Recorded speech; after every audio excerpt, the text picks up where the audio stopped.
माला जप कर रहे थे सुदामा। सुशीला दरवाजे पे बैठ करके चिंता कर रही थी। सुदामा चिंतन में थे, लेकिन सुशीला चिंता में थी। चिंतन भगवान के चरणों में पहुंचा देता है और चिंता व्यक्ति को चिता तक पहुंचा देती है।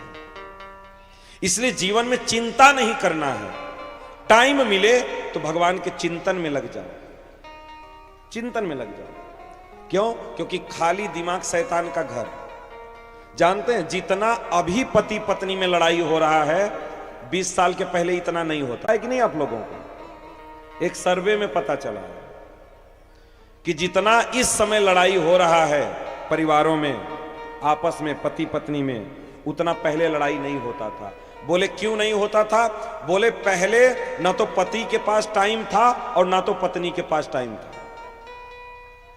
दोनों अपने अपने काम में व्यस्त। सुदामा ने कहा कि हमने आज तक भगवान के लिए किया ही क्या जो मैं उनसे मांगने जाऊं।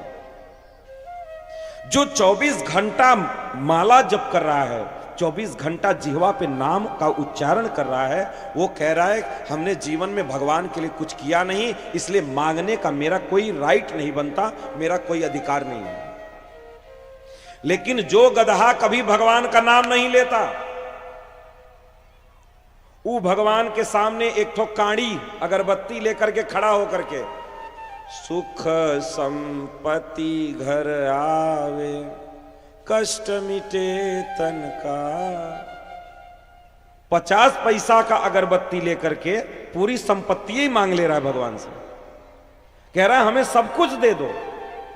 भगवान को पागल समझते हो कि जो तुम्हारा 50 पैसा का अगरबत्ती पे रीझ करके तुमको सब दे देंगे? जो जीवन में कुछ करता है वो कभी मांगता नहीं है। असली बेटा जो होता है, जो लायक बेटा होता है, अपने बाप से कभी नहीं कहता कि पापा संपत्ति हमारे नाम कर दो।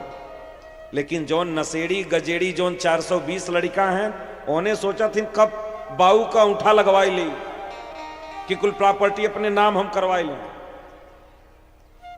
लायक बेटे को कहने की जरूरत नहीं पड़ती। बाप तो सोचता है कि मरने से पहले कब हम अपने लायक बेटे को सब कुछ दे दें ताकि हम झंझट छूट जाए।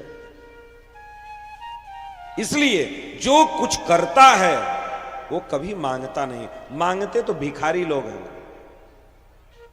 कभी भगवान से कुछ मांगना नहीं चाहिए, कभी मत मांगो। तो क्या करें फिर?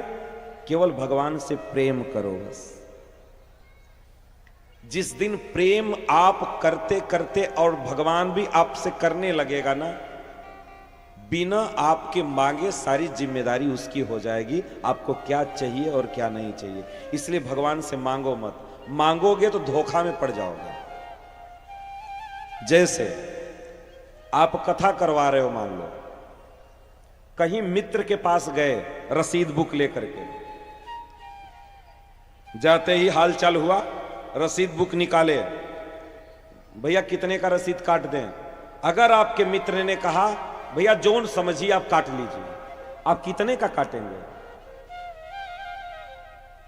स्वपन जी हाईएस्ट कितने का रसीद काट सकते हैं आप? नहीं, आप कितने का काट सकते हैं? अगर जैसे मान लीजिए कोई कह दिया कि आप काट लीजिए अपने मन से, तो कितने का काटेंगे? 11,000। हम 11,000 से ज्यादा किसी का रसीद काट ही नहीं पाएंगे। हाईएस्ट जाएंगे तो 11,000। और हो सकता है उसके मन में आया हो कि हम 21,000 देंगे, तब तो आप घाटे में पड़ गए। ऐसा घटना स्वपन जी के साथ एक जगह हुआ है। ये मांग लिए उससे 50 किलो चावल और वो कहा हमारा मन था 1 कुंटल देने का। तो मांगने वाला हमेशा धोखा खा जाता है, हमेशा धोखा खा जाता है। इसलिए कभी किसी से मांगो मत, कभी मत मांगो। कभी भी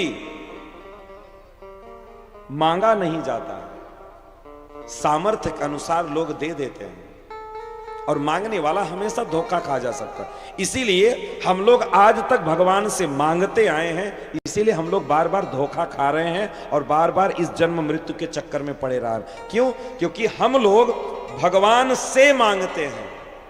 हम लोगों ने गलती क्या किया? भगवान से मांगा है, आज तक हमने भगवान को मांगा ही नहीं। भगवान से नहीं मांगना है, भगवान को मांगना है। और जिस दिन भगवान को मांगने लेंगे आप ना, उस दिन आपको किसी चीज की कमी होगी ही नहीं, कभी नहीं। इसलिए से मत मांगिए, को मांगिए। भगवान आपके पास हैं तो इस संसार की ऐसी कोई वस्तु नहीं जो नहीं होगी। और नहीं तो मांगेंगे तो भगवान हमको 4 व्हीलर दे दो, भगवान दे करके चले गए। फिर आप कहोगे प्रभु गाड़ी तो दे दिए, रहने का जगह ही नहीं है, एक तो प्लाट दिलवा दो। चलो प्लाट दिलवाएंगे। बोले प्लाट तो दिलवाए दे, बनाने का पैसा नहीं है तो बनाने का पैसा दो। बार बार आप बुलाएंगे, बार बार आएगा, एक बार में एक ही चीज न मांगोगे। लेकिन अगर भगवान को मांग लिए फिर तो कोई बात ही नहीं, सारी व्यवस्था।